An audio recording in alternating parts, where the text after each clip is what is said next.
ଶଶକ ଦେଖି ଏହା ଆଚମ୍ବିତ ଦୃଶ୍ୟ ରାଜା ହେବେ ହତବାକ। ମହାନଦୀ ବାବୁତଟେ ଥିଲା ଏକ ଶିମିଳି ଯେ ବୃକ୍ଷ ମୂଳେ ଅକସ୍ମାତ୍ ଶଶକ ହେଲେ ଅନ୍ତର୍ଧ୍ୟାନ।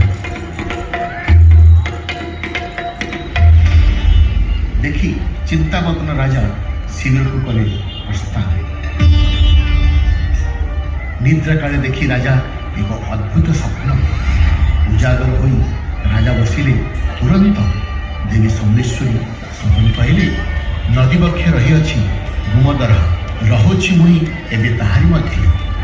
ଶିମିଳି ବୃକ୍ଷ ମୂଳେ ମୋତେ କରଜି ସ୍ଥାପନ, ଏଥିପାଇଁ ମନ୍ଦିର ନିର୍ମାଣ କର ହେ ରାଜା। ସ୍ୱପ୍ନାଦେଶ ଦେଇ ଦେବୀ ଅନ୍ତର୍ଧ୍ୟାନ ହେଲେ। ନିଦ୍ରା ତେଜି ଦେବୀଙ୍କୁ ଯେ ଭାଳିଲେ ରାଜା। ଶିମିଳି ବୃକ୍ଷ ମୂଳେ ରାଜା ଦେବୀ ସମଲେଶ୍ୱରୀ କରିଲେ ସ୍ଥାପନ। ଶତାବ୍ଦୀ ଶତାବ୍ଦୀ ଧରି ଦେବୀ ହୋଇଛନ୍ତି ସେଠାରେ ଆସିଲେ।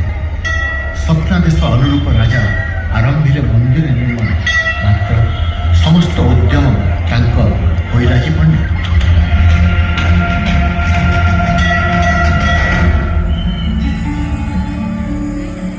ଦେବୀ ସମଲେଶ୍ୱରୀଙ୍କ ପରମ ଭକ୍ତ ବଳରାମ ପାଣିଗ୍ରାହୀ ଓ ତାଙ୍କ ପତ୍ନୀ ଆସିଲେ ଆଗେଇ ସମ୍ପନ୍ନ କରିବାକୁ ମନ୍ଦିର ନିର୍ମାଣ।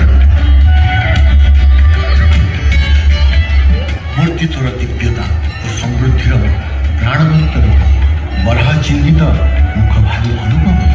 ଭିତ୍ତିସ୍ଥଳେ ମାଙ୍କ ଭବ୍ୟ ପ୍ରତୀକ ସ୍ମରଣ ମାତ୍ରକେ ରୋଗ ଦୋଷ ହୁଏ ଖଣ୍ଡିତ।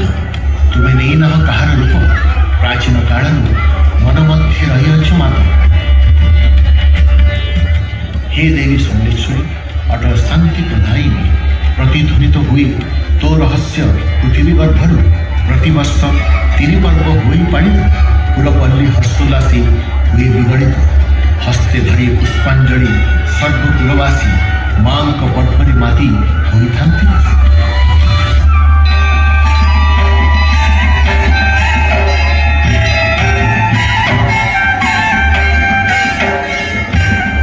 ନୂଆଖାଇ ନାମେ ଅଛି ଏକ ଗଣପର୍ବ ପାଳିବାକୁ।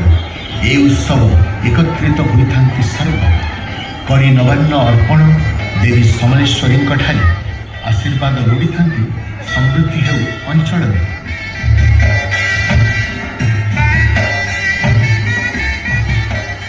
ମହାବିଶ୍ୱ ସଂକ୍ରାନ୍ତି ଆସେ, ମୃତ୍ୟୁ ଉପରେ ପ୍ରେମର କଥା ଯେ ଭାସେ। ସତୀ ସାବିତ୍ରୀଙ୍କ କଥା କରାଇ ସ୍ମରଣ, ବୈଶାଖ ଚୈତ୍ର ମାସରେ ଉତ୍ସବ ହୋଇ ପାଳନ।